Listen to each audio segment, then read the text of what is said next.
The morning light draped itself lazily over the sleepy suburb, painting everything in soft hues of gold.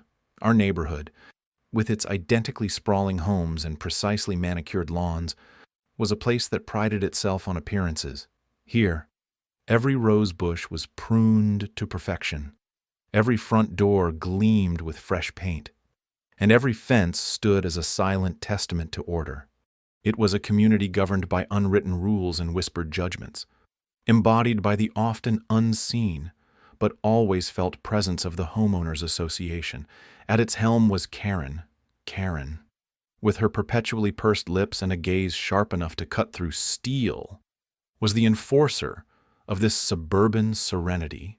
She ruled with an iron fist wrapped in silk, her edicts as inarguable as they were unnecessary. I never minded much. At first, the sound of her heels on the pavement served as a metronome to the rhythm of our daily lives, a reminder that conformity reigned supreme. I lived my life quietly, contentedly, tending to my garden and my work with equal parts dedication and delight. Then came the fence, a simple, unassuming structure that marked the boundary of my little world.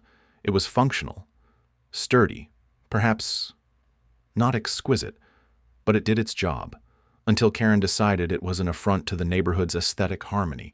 The notice was slipped under my door one afternoon, a crisp, white envelope that felt like a harbinger of something more. Her reasons were petty. Of course, the color too drab, the style too outdated. It seemed that in the world of Karen, even fences needed to dress for success. A fine was imposed, a thinly veiled command to either comply or face further consequences. It was a small thing, really, this fence. Yet it struck a chord deep within me, a subtle rebellion stirred to life by the absurdity of it all. I could have fought back with words, presented my case in a flurry of frustrated appeals, but what was the point? Karen was not one to be swayed by reason.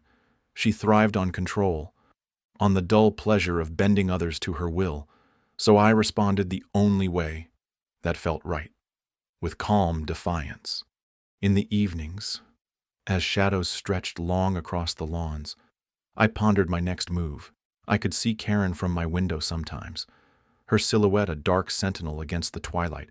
She was relentless in her patrols, eyes scanning for any sign of disorder.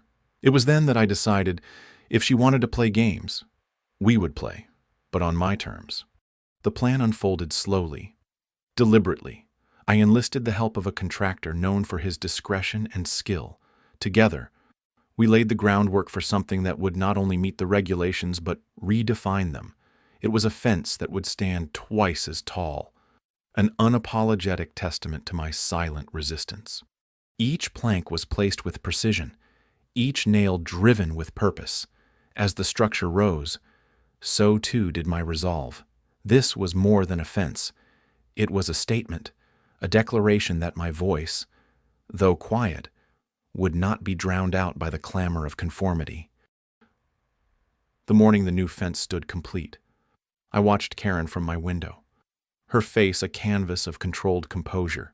It was a small victory, but a victory nonetheless, and as the autumn wind whispered secrets to the trees, I knew this was just the beginning. As dawn broke, a soft light painted the neighborhood in hues of orange and pink, casting long shadows that danced playfully on the ground. The previous day's victory was still fresh in my mind. My new fence stood tall and proud, defiant against the petty grievances of the world. It was not just a structure of wood and nails, it was a testament to resilience. But Karen was no ordinary adversary, the neighborhood's self-appointed enforcer of right and wrong. She thrived on the minutiae of bylaws and the worship of control. Around midday, the first letter arrived, a crisp envelope, slipped with precision into my mailbox. Like a herald of inevitability, inside, a formal note replete with legal jargon and underlined threats. The HOA had found my new fence non-compliant, a phrase now branded into my consciousness. The document was a litany of absurdities. An exhibition of Karen's creative prowess in rule-bending. She claimed my fence obstructed community harmony, compromised the aesthetic uniformity beloved by the HOA. It was as if my actions had threatened the social fabric of this carefully curated enclave. I studied the letter, its phrases swirling in my imagination, each one a winding tendril of Karen's seething discontent. She was escalating, one small step at a time. I could almost see her, perched like a hawk at her window, relishing the bureaucratic dance she orchestrated. Her world was built on such things. After all, an empire of rules, citations, and whispered judgments.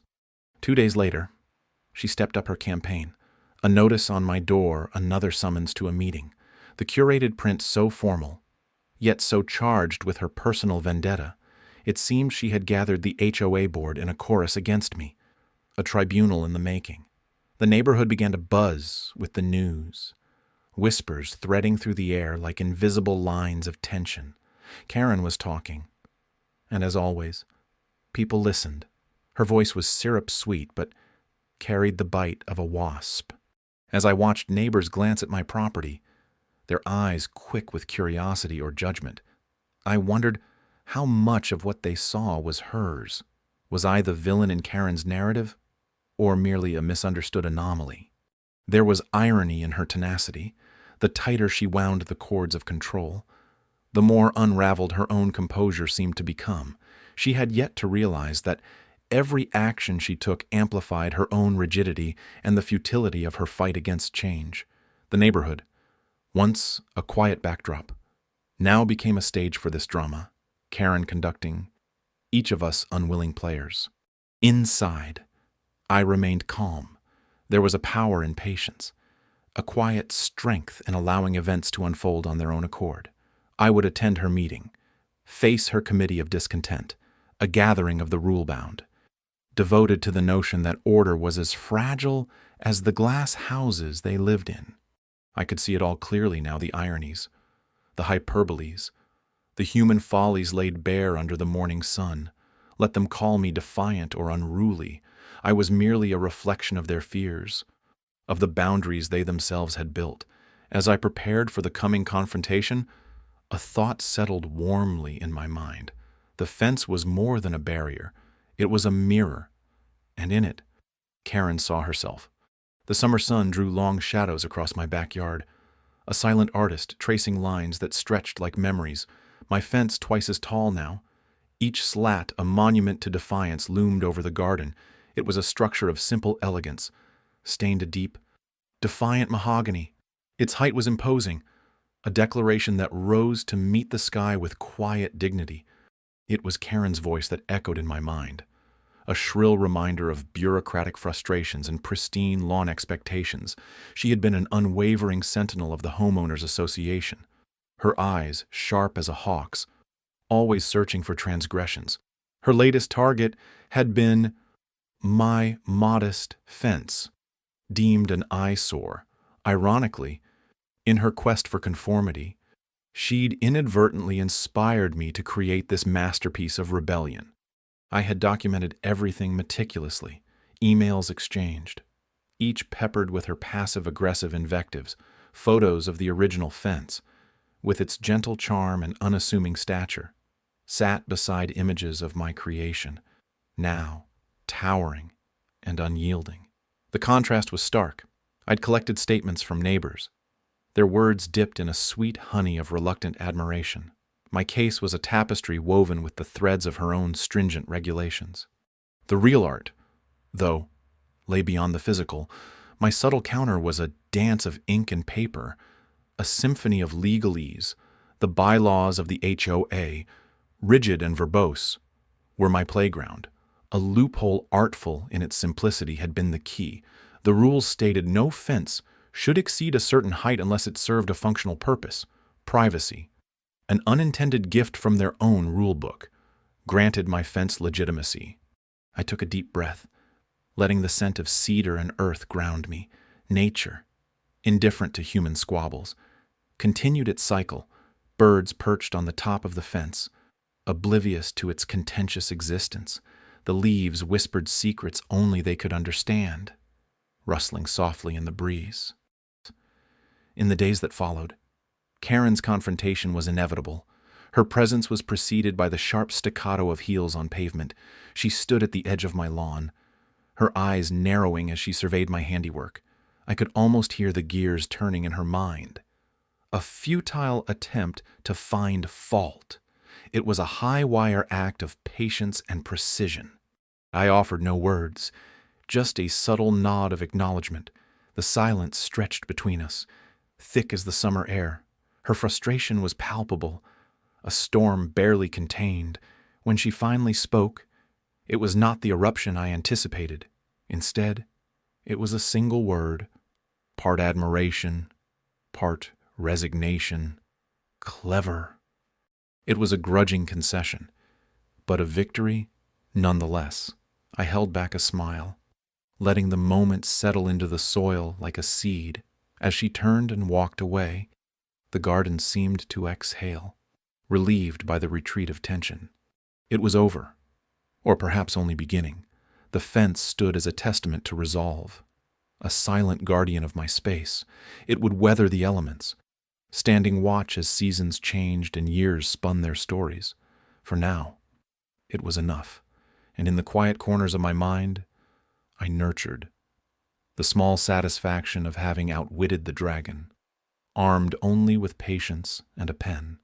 The sun rose on my new creation, casting its first golden light over the towering fence that now shielded my castle from prying eyes.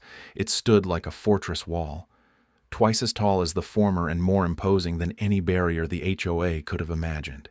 It was my silent protest, standing in defiance of arbitrary rules and the tyranny of Karen's clipboard. The neighborhood, once a tableau of conformity, was now abuzz with curiosity and whispers. I could feel their eyes peeking through curtains, hear their murmured speculations floating on the morning air. Each passerby was a silent judge, scrutinizing my stand against the HOA's petty dominion. The fence was no mere structure. It was a statement, a bold stroke of rebellion in a landscape painted by monotony. Its height was not just measured in feet, but in the audacity of challenging what was deemed acceptable. It was no longer about a fence. It was about daring to redefine boundaries, both physical and metaphorical. Daylight revealed the changing dynamics. Neighbors, once nodding acquaintances, now regarded me with a mix of admiration and caution. I could sense the shift in the way they lingered at the edge of my property, as if drawn by an invisible thread of intrigue and fear. Was I a hero to be admired, or a cautionary tale in the making? Tensions simmered beneath the surface, like a still pond hiding turbulent waters below. Karen, with her perpetual disapproval, was the lightning rod of this quiet storm. Her footsteps on the sidewalk were as precise and clipped as her criticisms, and the clipped tone of her greeting carried the weight of unspoken judgment. There was power in silence. I realized, in the unspoken protests of a fence that needed no voice to declare its message, the irony was not lost on me. The more Karen and her ilk pushed, the more resilient I became. My fence was not just a barrier, but a testament to endurance against the pettiness of it all. I found it oddly satisfying watching the HOA's enforcers patrolling the neighborhood with new vigor, their pens poised like swords, ready to scribble infractions. But what could they write?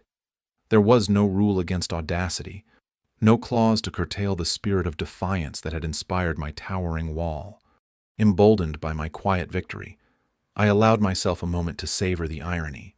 The fence, intended to isolate, had instead connected me to a deeper understanding of my neighbors. It exposed the fractures in our community's facade of uniformity, revealing the rich tapestry of dissenting voices that lay beneath. The day wore on, and with it came a gentle breeze that whispered secrets through the cedar slats of my fence. It carried with it the scent of change, of a battle won not through confrontation, but through the simple act of standing firm. Yet, in the quiet of the evening, when the world was hushed and reflective, I knew this was but the beginning. The fence, as grand as it was, would not be the end of the story. It was not merely a symbol of defiance, but a call to arms for those weary of yielding to the tyranny of the clipboard. In the depths of that night, as I stood beneath the stars, I realized that the battle for my small patch of world was a battle for us all, for every one of us who dared to dream of writing our own narratives, to set our own boundaries, to build our own fences, as tall as we wished them to be. The fence had become a beacon, and I, unwittingly, its keeper.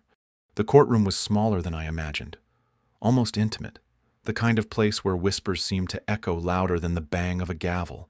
My lawyer, a woman of few words but fierce in her silence, sat beside me. Her presence was a stone fortress, and I felt shielded from the storm outside, a storm named Karen. The proceedings began with a mechanical rhythm. Paper rustled like leaves in a forgotten forest. The judge, a stoic figure perched like an old owl, listened with an unwavering gaze.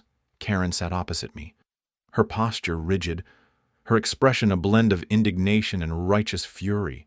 Her lawyer was a caricature of the smooth-talking, slick-haired negotiator, all charm and no substance. My fence had become a symbol, a towering monument to defiance cloaked in cedar and iron. Its presence loomed not only in my backyard but also in the collective consciousness of our neighborhood. Karen's fines turned my act of rebellion into folklore, whispered about in hushed tones over garden hedges and under porch lights. Yet, here, amidst the quiet formality of legal proceedings, it was stripped of myth and laid bare. The arguments unfolded with a kind of theatrical precision. Karen's lawyer spoke of regulations and boundaries with the fervor of a zealot quoting scripture, but his words were hollow. Floating aimlessly in the courtroom air, my lawyer countered with facts, her voice a scalpel slicing through the overgrowth of bureaucracy. Each point was a nail in the coffin of Karen's crusade. As I listened, I couldn't help but reflect. Was my fence merely a structure? Or was it something more, a line drawn in the sand, a declaration of independence? It stood as a testament to the futility of Karen's relentless nitpicking, a silent rebuke to the tyranny of petty power. The judge's eyes flickered like the last embers of a dying fire, thoughtful and discerning. When the time came for him to speak, the room held its breath, anticipation stretching like a taut rubber band. His verdict was delivered in measured tones, a balance between law and reason. The fines were dismissed, deemed excessive and unjust. My fence, my audacious barrier, was allowed to stand unchallenged. In the moments following the judge's pronouncement, I met Karen's gaze. Her eyes, once sharp and piercing, now held the dull sheen of defeat. There was no satisfaction in her downfall, only a quiet sense of justice restored. The courtroom emptied, my lawyer offering a nod of acknowledgement before she left, a woman of few words but many victories. Outside, the air was crisp with the promise of change. My fence, now a sentinel over my small realm, stood tall against the horizon. It no longer symbolized rebellion. It was simply mine, a barrier and a beginning. As I walked away, I felt the weight of Karen's shadow lift, the end of an era marked not by triumph, but by understanding. Freedom, I realized, wasn't about tearing down walls. Sometimes it was about building them and knowing when to stand firm behind them. Sunlight crept over the neighborhood, painting everything in a soft, golden hue. It was a morning like any other, and yet it was different. The tranquility was palpable, almost like the world was holding its breath. My fence, now standing a glorious 12 feet tall, cast a long shadow over my yard, a silent guardian of my defiance, my resolve. It loomed like a monument to quiet rebellion, each plank whispering stories of resistance against the tyranny of the HOA. I wandered out to the garden, the fresh dew clinging to my shoes, and felt the cool breeze wrap around me like an old friend. The air was sharp and sweet, full of promises. From a distance, The chirping of birds sounded like a symphony, nature's applause for a battle well fought. The community was stirring, and I knew today would be significant. Karen, with her perfectly coiffed hair and a personality as prickly as a cactus, had been unusually quiet since the fence doubled in size. It was curious, this silence. She thrived on conflict, yet now she was like a lioness stripped of her roar. Maybe she was strategizing her next assault, but I doubted it. The board's patience had worn thin. Her antics more spectacle than substance now. Even the most ardent supporters had begun to see through the facade, the pretension, the pettiness. A gentle rustle from the street caught my attention. Neighbors began to gather. Drawn perhaps by an unspoken promise of resolution, they stood in clusters, exchanging glances and whispers, a shared anticipation hanging in the air. I watched from my porch, an observer in my own story, part of the narrative yet removed.